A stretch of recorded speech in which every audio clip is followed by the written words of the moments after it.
Hey there, folks and friends, Connecting Dots here. It's January 29th. I get up this morning and I'm looking for some banking news, and lo and behold, I come across this story here where a JP Morgan IT worker falls 500 feet to his death. I'm like, okay, I got to look into this. Sure enough, there's got to be something funny about this story, and sure enough, I did find something funny, some anomaly. So you let me know what you think here by the time you're done watching this video. Okay, so they go on to say that the employee's name was Gabriel McGee and was pronounced dead at the scene. That doesn't sound too suspicious, but as you'll see with the information I'm going to pull out, he couldn't have been pronounced dead at the scene. And it goes on to say how he's vice president of CIB Technology. I wonder what that's all about. Well, we'll look into that here in this video. And also, he's a 39-year-old.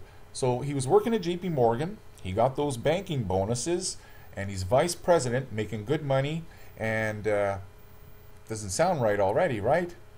He's going to commit suicide? What's going on here? Now, another little funny story was the fact that it said that the man's body was removed by emergency services more than 4 hours after his fatal fall. Now, that's going to be suspicious too. Wait till you see what I found here. But first up, we have his friend here, a longtime friend of his who worked with him. He said they had kept in touch fairly regularly, and he could not think of any reason for Mr. McGee to be depressed. I guess not.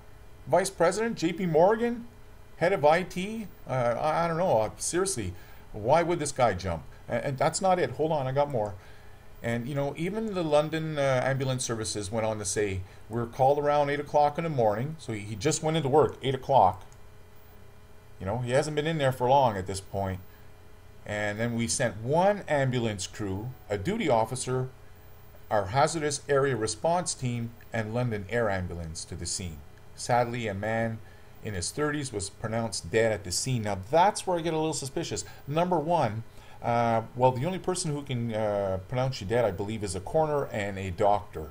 So I don't know how the ambulance services with a duty officer could have possibly pronounced him dead at the scene of the crime. And now that's not all. I mean, there are folks that were tweeting here in the buildings nearby and within the Canary Wharf building in London, City of London itself, and they were talking about how the police came and moved the body a little, took some measurements, etc., but then they all left. Now the body is lying there covered by a sheet. Only one police is manning the door.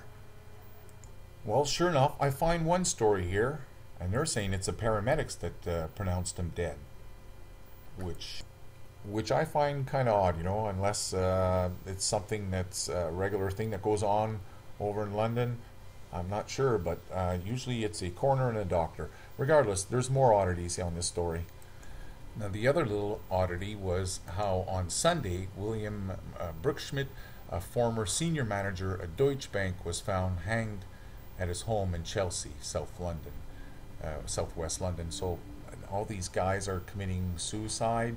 I don't know. There's something odd here, and his death is not being treated as suspicious. No. That's normal for bankers to jump out windows, right? Of course. They're making too much money. They don't know how to spend it. They got to end their lives. Come on. Okay, so as I was saying here, his position at JP Morgan was a very important position here. He was vice president of this CIB, and as you can see here, he had to ensure the highest degree of software quality. So he knows all about their software. And those of you who've been around here, you may have heard of the high frequency trading. Many of us spoke about it back in 2010 and 2013. They were both implicated in these flash crashes. One was on May 6, 2010, and the other one was in April 2013.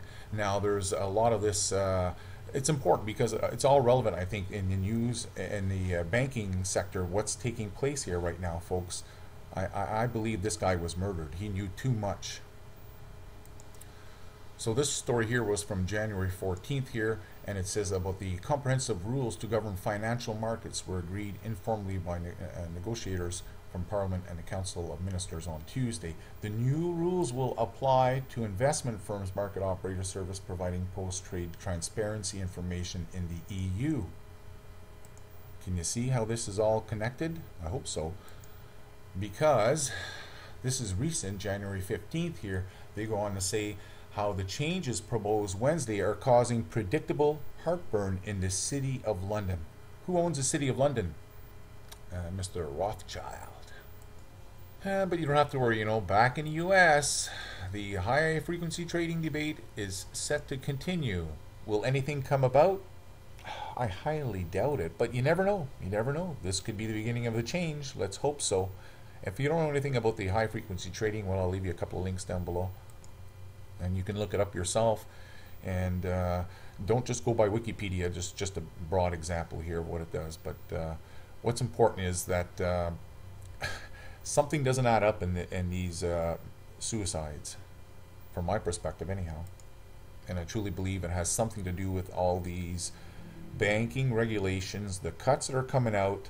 I could go on and on here. I'm not sure if you heard of what's happening in China as far as the banks, but there's a big change coming up here, folks.